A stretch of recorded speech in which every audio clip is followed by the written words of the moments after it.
actually made an open and permissionless digital identity standard that anyone can add data to. And you as the car owner get to kind of control and own your own vehicle data and share it with all these partners along the way. What that does is it unlocks a ton of value for the businesses and for the individuals that are involved in owning and operating the car, servicing the car, insuring the car throughout its life cycle. It opens up billions of dollars of value to the people in that chain.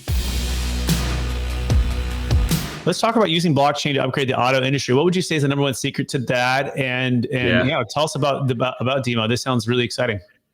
Auto industry is $1 trillion industry. I mean, multiple trillions around the world. And the crazy part is that it's running on really, really old infrastructure. I mean, these are 100-year-old companies in many cases that are manufacturing cars or insuring cars or dealerships selling cars. And there's no really easy way for those companies to share data about what's going on with a car. The closest thing we have is Carfax. They see the average car 7 times in its entire life cycle. There's just no information about what's going on inside the car, how it's operating, how it's living over time. And if you think about the life cycle of a car, it changes hands multiple times. It's touched by, just by the owners, but it's also touched by dozens of entities, from maintenance companies to repair shops to remarketers to floor planners. I mean, there's a whole chain of companies in the used auto space that most people never even think about. And there's no way for these companies to exchange information and data about what's going on in these cars. And so what we're doing is we're building a digital identity for the car that is open and permissionless. That's where the blockchain comes in. We've actually made an open and permissionless digital identity standard that anyone can add data to. And you as the car owner get to kind of control and own your own vehicle data and share it with all these partners along the way. What that does is it unlocks a ton of value for the businesses and for the individuals that are involved in owning and operating the car, servicing the car, insuring the car throughout its life cycle. It opens up billions of dollars of value to the people in that chain. Interesting. So it sounds like clarity and transparency for what's happening with the car, right? That anyone can access at any time. And talk about the because even I think the old it's like seeing color, seeing the TV in black and white, and then you go to seeing it in color. So talk about what that can do, like practically speaking, like I feel like a live case study or like a live, I love that analogy. Make it more practical. Yeah, absolutely. So I have a Toyota RAV4. It's 2022 vehicle. I love it. It's a great car. And when I bought the car, Toyota gave me a subscription to their connectivity service. And they said, here you go. You can use our little Toyota app, but here's the catch. We get to take all your data. All right. Okay. It's a nice app, nice enough app. I'm willing to part with that. And then what happens? What do they do with the data? They take the data and they have one insurance partner, Progressive. And so now Progressive emails me every couple months and says, hey, we think you're a good driver. We're looking at your data and we'd love for you to switch to Progressive. Now, I'm a Geico person, not out of any strong allegiance, but I just am. But from my perspective, why is Progressive, if I'm going to share my data out there, if somebody else is going to be looking at some data in this chain that I don't have any transparency into, why is Progressive the only one sending me a quote? Wouldn't it be great? Like, give my data to everyone, give it to State Farm, give it to Allstate, like let them all bid on my data and who wants to give me the lowest price to insure me.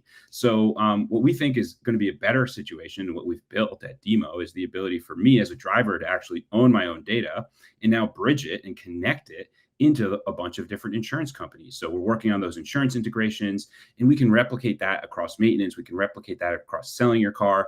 Basically, we're giving users back control over their data, which allows them to, go get better prices, go get better services throughout the life cycle of their vehicle. Okay, I got it. So it's competition through the data, right? That actually serves the consumer, us, right? Another example I give is we're building the app store for cars. So you as a user, again, you're going to touch dozens of types of entities over the life cycle of your car. You shouldn't be locked into just the one that Toyota has a partnership with, or just the dealer that you saw the first time, or just the maintenance shop around the corner. You should have competition on every single one of these angles, and it can be data-driven competition, which allows you to get better deals. So smart and making sense. By the way, go to dimo.zone to get with Alex's team, dim.zone. It makes sense. Yeah. So you're basically giving the power back to the people, baby. And you're using the information age and technology, blockchain, to share that data in a way that serves the people versus just serves the corporation. Is that a fair summary, Alex? Yeah, the two real innovative things that blockchain gives us in this data sharing methodology that are totally novel is one, it really increases the ability for users to be in control of their own data, and this concept of self-custody, which has come to the crypto world. You can self-custody your own Bitcoin. It doesn't have to sit in the bank. You're in control of the asset. And we believe that's true of the data. It should be true of data assets as well. And the second part of the blockchain that's really, really powerful here is that the permissions, the actual way in which a user shares data from one place to another are built into transparent and open smart contracts. So anyone can audit it. I have no visibility into who Toyota is sharing my data with, how that data sharing is being done, how it's being governed.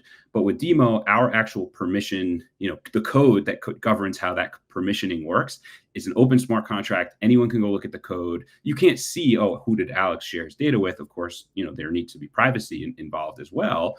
But anyone can go and see that we're not, we don't have a back door into how the data is being shared. We're not sending it off in a different direction than we're, admitting to. We're making it a much more transparent system. Yeah, transparency, accountability, self-custody, right? And again, that it serves the people versus just serving the corporation who has that joint venture partnership with someone like Progressive.